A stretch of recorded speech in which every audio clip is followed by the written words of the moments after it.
Ce jeudi 5 janvier, pour la première fois depuis 2 ans, le Gabon a renoué avec la traditionnelle cérémonie d'échange de vœux en présentiel au palais de la présidence de la République. C'est le corps diplomatique qui, avec les forces de défense et de sécurité, a ouvert le bal. Répondant au discours du doyen du corps diplomatique, François Luambo Siongo, Ali Bongo Ondimba a indiqué que sur le plan international, en 2022, la voix du Gabon s'est fortement fait entendre.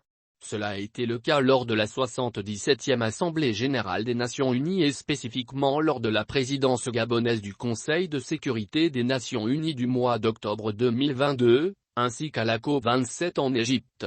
Des événements qui ont permis au Gabon de réaffirmer son engagement en faveur de la paix, de la sécurité et de la lutte contre les changements climatiques, a-t-il assuré.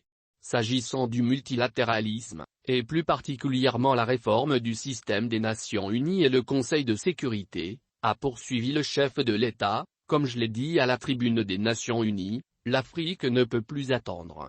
Il est temps, plus que temps, a insisté le numéro 1 gabonais en faisant référence au siège de membre permanent qui devrait être dévolu au continent.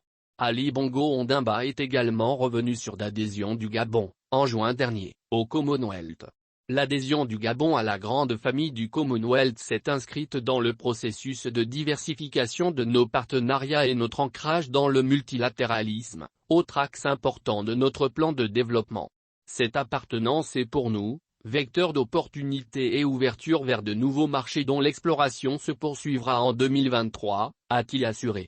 Ces vœux du président Ali Bongo Ondimba interviennent dans un contexte de montée en puissance du Gabon sur la scène internationale.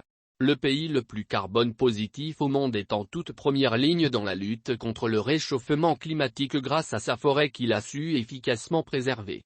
Il joue également un rôle majeur sur le plan sécuritaire.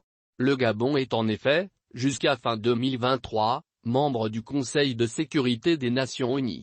En 2023, le Gabon poursuivra la dynamique amorcée, a promis, avant de conclure son propos, le président Ali Bongo Ondimba, rappelant qu'en mars prochain, le pays organisera le On Forest Summit.